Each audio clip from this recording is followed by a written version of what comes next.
What is up, Mortgage World? It is me, Sean Grapevine, Program Director of Agent Direct here at UMortgage, recording live from the Atlanta, Georgia studios of Agent Direct. You guys ready for this one? Ready? I am joined this Monday, as with every Monday, by the Sultan of SLAs. He's the king of collateralized debt. He's the Colossus of credit, the Titan of the 10-year. He's the great Bambino. As Tadej Pogacar, winner of the 2022 Strade Bianche, is to professional cycling, so is he to the lock desk. Like 99-time podium finisher Fernando Alonso in yesterday's 2023 Bahrain Grand Prix de Formula One. Like Lionel Messi winning this year's World Cup, he has won our hearts, our minds, and our enduring adoration. It's Austin Koenig. Welcome, Austin. Sean, that was awesome. That topped every other one, I think, right there. I think we have to drop in the comment section when the video actually starts for everyone else. But that was so good that they should tune in for that specifically. That was Thank awesome. you. It's like honestly, we're gonna spend the next 15 minutes talking about bonds. So it's like let's try and amp it up a little earlier. Yep. And tried to make this one European sport themed, which unfortunately are the only sports I really pay attention to. No question. It was a great sports weekend nonetheless. So it really was. Hey, what'd you think about those Aston Martins yesterday?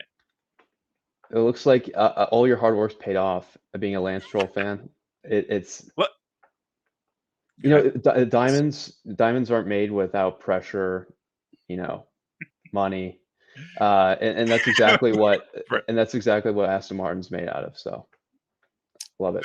That's exactly right, guys. You cannot get anywhere without money, and luck is the lesson I've learned. Well, just for a little bit of context here, Austin and I are both diehard F1 fans, and when I got into the sport, I bet on like the lamest horse, right? The one that could barely get around the track. In case, like that became my favorite guy, Lance Stroll. And just in case, like whenever I start liking a new sport, I always like to go for the underdogs, just in case they start to blow up, and then I can I cannot be blamed, right? You're like, oh, you like Lewis Hamilton? No, like I liked the guy who was least likable. Now he's finishing in 8th place, so props to me, honestly. That's awesome, and looking forward to this season nonetheless. So it's gonna be awesome. It's gonna be good. If you guys haven't watched Drive to Survive on Netflix about the Formula One sort of dog and pony show, it's really fascinating and will make you an instant fan. But as cars go around the track and complete their laps on the way to the checkered flag, so shall we on our way to the checkered flag of I don't know. The market.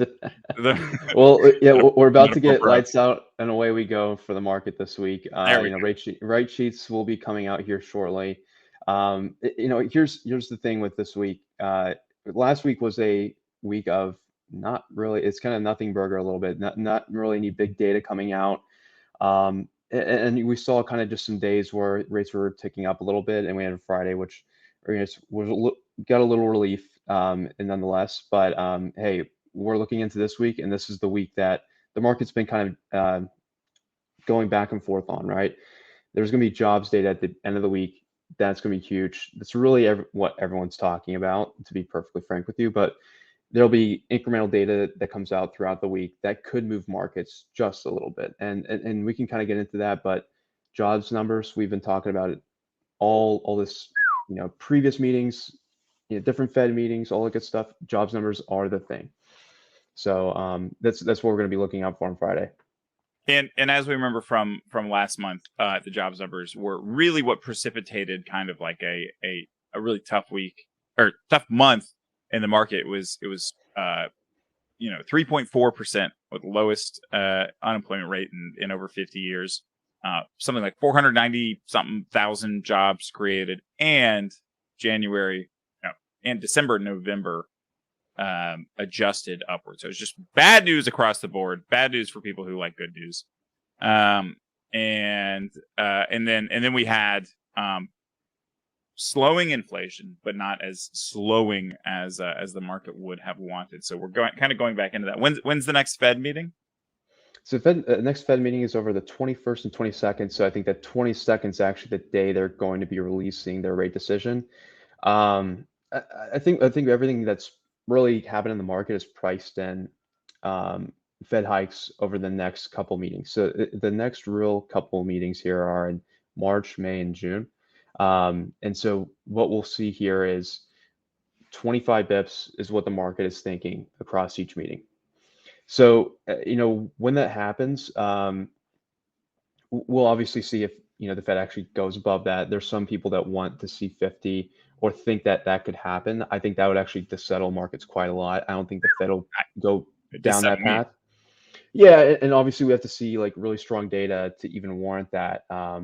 So, I think the jobs numbers will help either confirm what's priced in or maybe throw in a little extra, gas on the fire here and see if, people are wanting to price in 50 or not, depending on how strong the jobs data is. So I think this is kind of a big week. We'll have some volatility here and there, just trying to cling on to small things because there was a data drought for a little while here.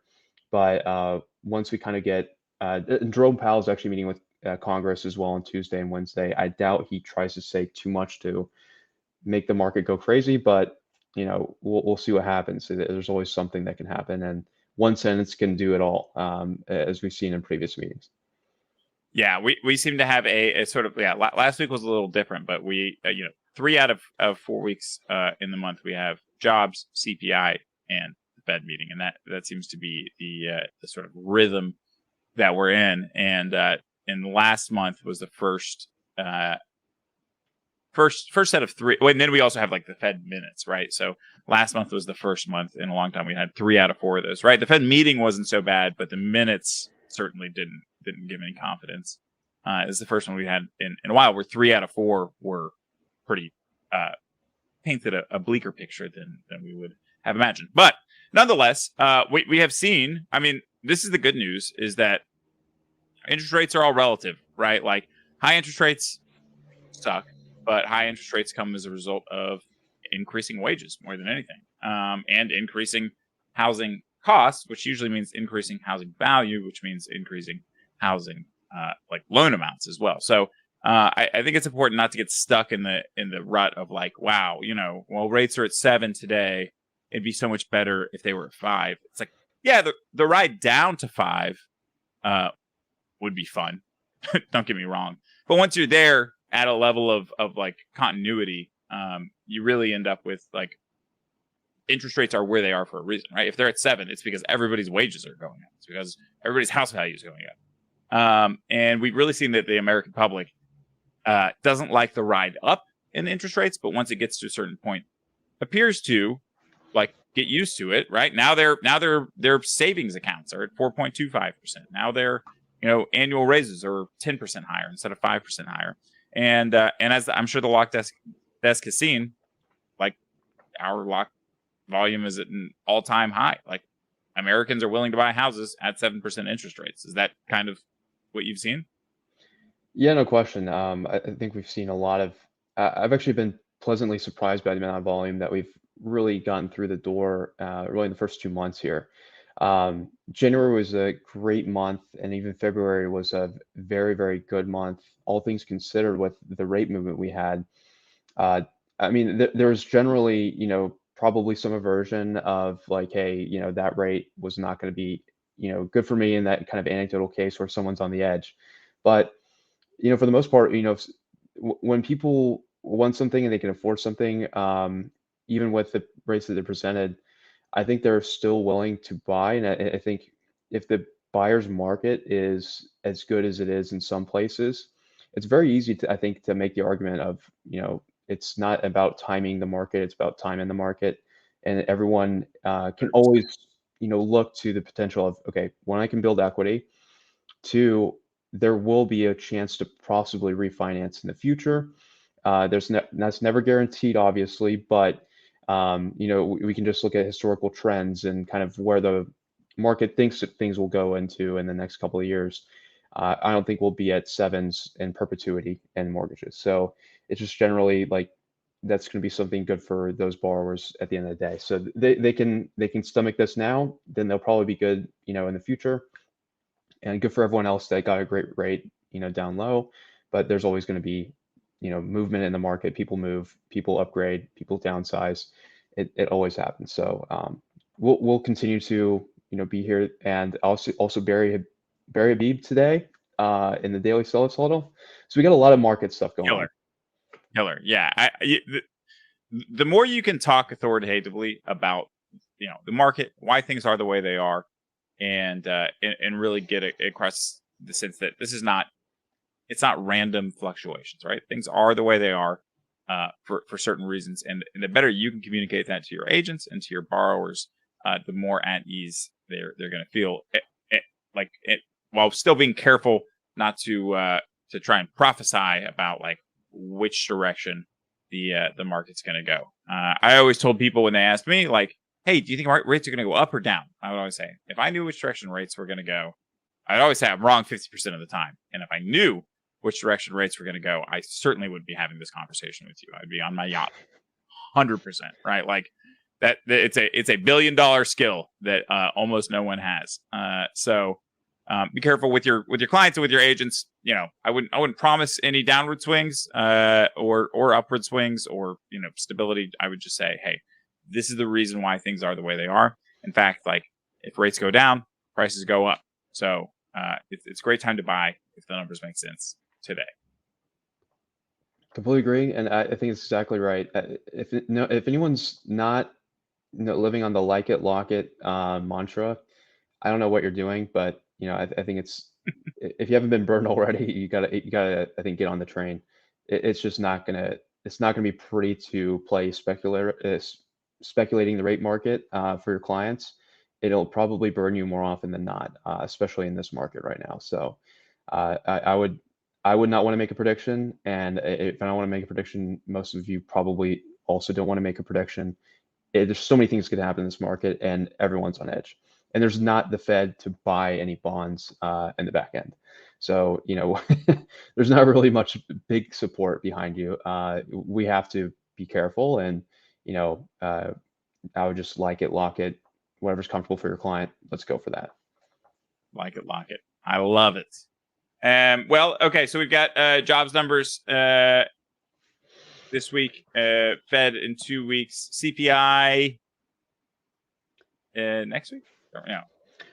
We have CPI. Let me double check, but we have a lot of data coming out. I think next week as well, and that's when we're going to also have the Fed meeting alongside of that. Wow. So we have CPI on 3/14. So perfect. We got that in about a week from now, a week and a day. And then we have the Fed meeting after that. So CPI basically next Tuesday. So Friday of this week to Tuesday next week, a lot of data to cover and not a lot of time. We'll be it's that data that really puts you and I in this this high-paying podcasting job you and I have. So I'm excited about that. That's right. Like and subscribe, everyone. Thanks for tuning in. Yeah, mash that like button, please.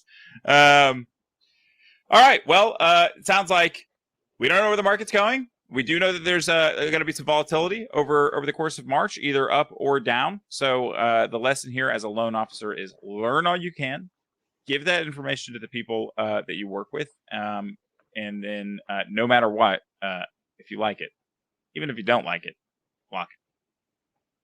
Perfect. Couldn't have said it better myself. Thanks, Sean.